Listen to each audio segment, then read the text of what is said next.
Rotamos el ángulo de la información, vamos hasta las elecciones de los Estados Unidos que se llevaron a cabo, por ejemplo, alcaldía en Nueva York, después estábamos viendo las elecciones en Virginia, New Jersey, Nueva Jersey, y que dio un giro, ¿sí?, a lo que uno estaba acostumbrado, es decir, una Nueva York con mayor característica demócrata que ahora gana tal cual como lo establecían las encuestas, es decir, no fue sorpresivo el triunfo y es a quien vemos en pantalla, el señor Zohran Mamdani. Es el más joven en un largo tiempo de la historia de los Estados Unidos y que además logra captar el 50.4% de los votos en una elección que además tuvo altísima participación, más de 2 millones de votos emitidos desde 1969. Ahora, ¿por qué esto es importante? Vamos a conversar con el escritor y conductor de 15 minutos de DNews, Marcelo Birmacher. Ya está con nosotros para ayudarnos a entender el resultado electoral en una ciudad históricamente demócrata. Marcelo, un gusto saludarle, bienvenido a su casa. ¿Cómo está? Muchísimas gracias, Andy. Creo que la victoria de Zohran Mamdani, quizás uno de los pocos aciertos de las encuestas electorales del último cuarto de siglo, es una catástrofe política para las democracias liberales. Hay una falacia que es relacionar su religión, Sorani es declaradamente islámico, Sí, con un peligro para la democracia liberal. Eso es una falacia porque no importa a qué religión pertenezca un candidato mientras respete y promueva los valores básicos de las democracias liberales. El claro, problema, la catástrofe política del triunfo de Mamdani no está relacionada con su religión, sino con sus ideas y su accionar político, claro. que es pro islamonazi. Ahora, Podría Marcelo, ser, podría ser ateo y ser pro islamonazi. Hay casos así. antes de ahondar en lo que él ofrece como contenido, quiero que definamos acá. Usted dice una crisis, un caos que pueda atentar a la democracia. Y le pregunto, ¿este caos responde a una gente que votó porque el candidato los convence? ¿O esto es una especie de voto castigo frente a las medidas del presidente Donald Trump?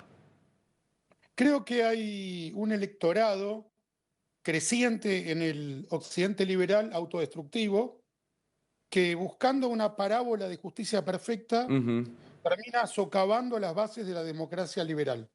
Ese para mí es la primera explicación del triunfo electoral.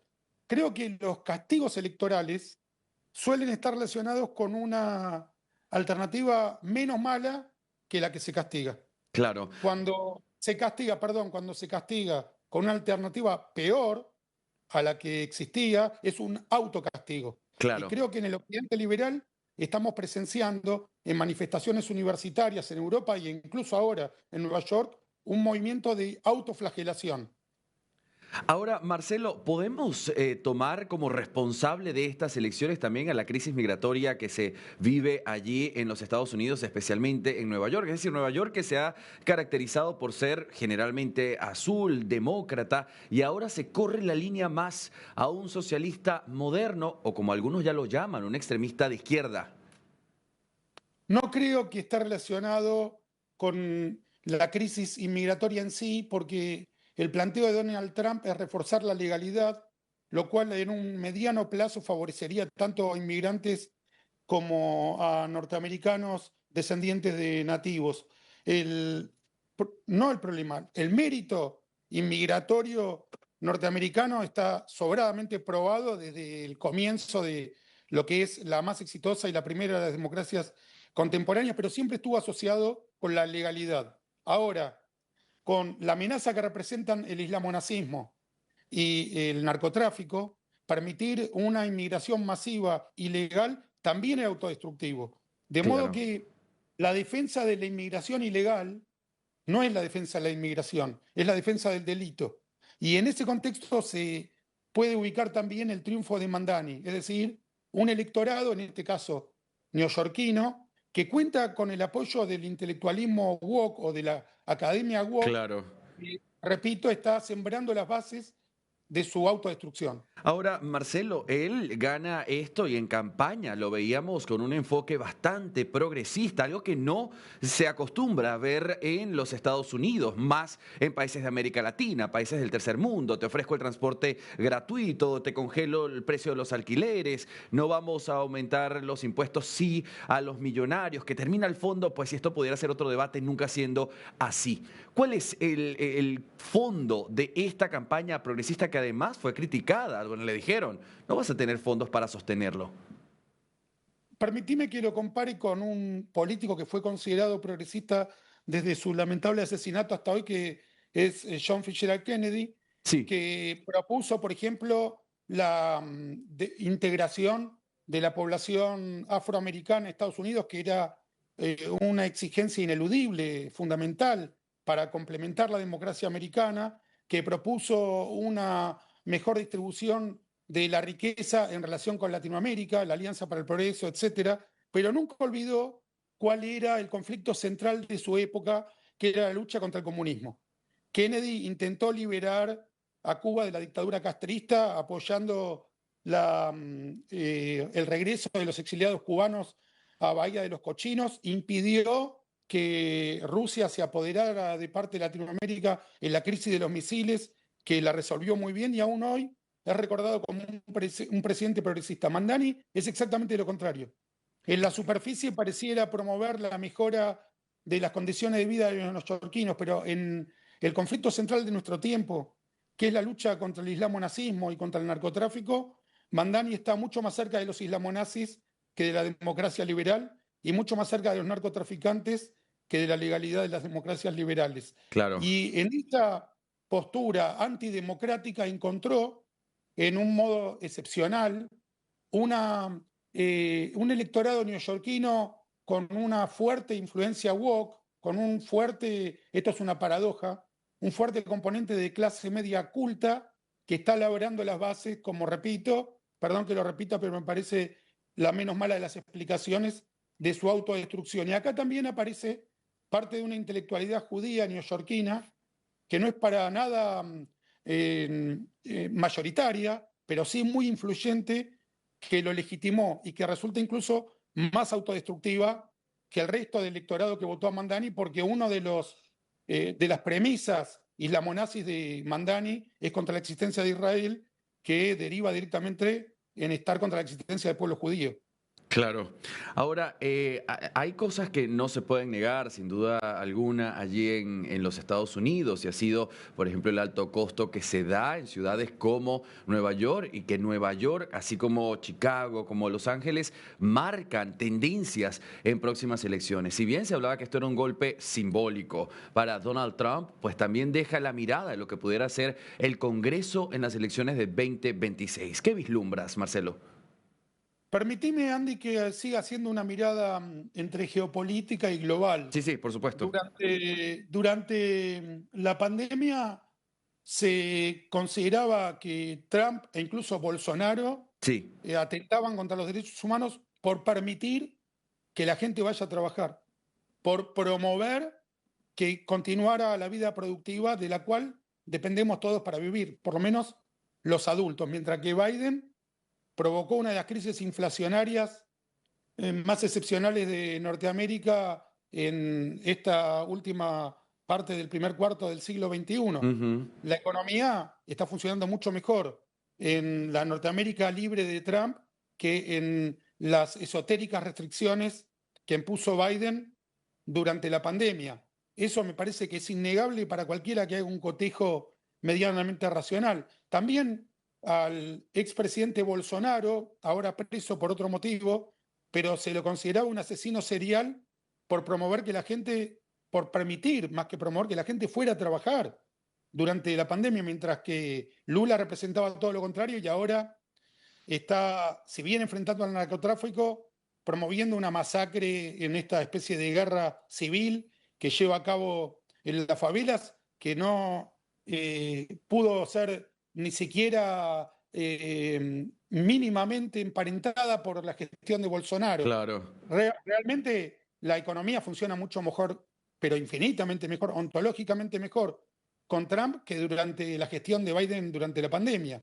Y eso debiera reflejarse en las decisiones electorales. Por ahora sigue habiendo una preeminencia republicana en Norteamérica y sigue primando el sentido común. También escuchábamos, Marcelo, al mismo Donald Trump cuando lo llamaba comunista, dijo, no queríamos un socialista y llegó peor, fue un comunista el que tuvimos acá, esto lo decía en la America Business Forum, y me llama también la atención cuando él dijo, si llega a ganar Mamdani, que ganó, no vamos a dar sino el mínimo indispensable para esta ciudad. Ahora, una ciudad que ya está cara, con los niveles altos del costo de vida allí, ¿cómo sostendría este candidato, el flamante alcalde, con este ingreso tan indispensable, como dijo el presidente Trump? Andy, por supuesto, todas las declaraciones del presidente Trump yo las interpreto dentro de la legalidad. Doy por descontado que no va a ser nada que esté por fuera de la Constitución norteamericana. Y en ese aspecto me parece razonable su advertencia, porque Trump, mejor que ningún otro líder, sabe que se está enfrentando contra un enemigo de la democracia liberal. No con alguien que piensa distinto, sino con alguien que está más cerca de Al Qaeda que de la democracia liberal norteamericana. Mamdani no ha ocultado su simpatía por el grupo islamonazi jamás. Y si bien Al Qaeda y los islamonazis iraníes responden a dos vertientes distintas, forman parte de un mismo movimiento, que es el movimiento islamonazi. Y que el presidente norteamericano, que con más habilidad enfrenta esta amenaza, le advierta al electorado que con Mamdani se van a ver ocupados con legalidad, pero en mi opinión sin legitimidad, por un colaboracionista de los islamonazis, incluso que lo advierta en términos económicos, me parece menos insensato que haberlo votado. Sigo considerando eso. No es un candidato demócrata como Cuomo e incluso como Barack Obama que tenga diferencias. No, no, es un problema ontológico. Mamdani está más cerca de Bin Laden que del presidente Trump. Está más cerca del islamo-nazismo que de la democracia liberal norteamericana. Ganó legalmente. Ahora la única batalla que se puede dar es política, pero dentro de la batalla política hay que ir lo más lejos que se pueda. Claro. Marcelo, tuve también la oportunidad de echar un vistazo a diferentes medios locales estadounidenses y después del triunfo de Mamdani, pues empezaron a hacer comparaciones, escúchame con atención, con Hugo Rafael Chávez Frías y sus discursos de 1998-1999. ¿Qué mirada das? ¿Exagerada? ¿Pertinente? Muy pertinente, Andy, y yo te complementaría con buscando en redes sociales los exiliados iraníes en Norteamérica, que son una ingente población, no solo en Nueva York. Recordá que en el año 79 los iraníes huyeron de la teocracia de Khomeini, que arrancó secuestrando a 100 norteamericanos injustificadamente, que los tuvo cautivos durante un año, y esos exiliados que conocen el paño, que saben de cuál es el sustento ideológico de Mamdani, que viene directamente del auge del islamonazismo con la toma del Ayatollah Khomeini del poder, cuando conculca el poder en Teherán, advierten, sí, Mamdani es una continuidad del Ayatollah Khomeini. Eso es evidente para cualquiera que lea lo que dice Mamdani. No lo que uno interpreta, sino lo que Mamdani dice. Y no casualmente Maduro y antes el fallecido Chávez fueron los herederos, todavía hoy, los baluartes del islamonazismo en Latinoamérica. Son el gran activo de los ayatolas en Latinoamérica. Son, en primer lugar, fue el ya fallecido Hugo Chávez, que maldecía explícitamente a Israel. Sí. El actual papanatas, Maduro, el profesor Girafales, que puede llevar al mundo a una nueva guerra, está desafiando a las democracias liberales, apoyando al narcotráfico. Es un narcodictador, el dictaduro, y luego, en menor escala, el dictador nicaragüense decadente Daniel Ortega. Y bueno, y Díaz-Canel, el dictador cubano. Pero sí, definitivamente, el islamo-chavismo, que es parte del islamo-nazismo, es una deriva directa de la teocracia iraní, que es el gran enemigo del occidente liberal y la contemporaneidad. Ocupa el mismo lugar que ocupó Hitler durante la Segunda Guerra Mundial. Marcelo Birmacher, escritor y conductor de 15 minutos acá en nuestra señal. Gracias por compartir tu visión de lo que ha sido esta elección en Nueva York. Gracias, Marcelo. Un abrazo. Andy, no solo gracias por tus incisivas preguntas, sino también por la información que me transmitiste. De todo corazón, muchas gracias. A usted.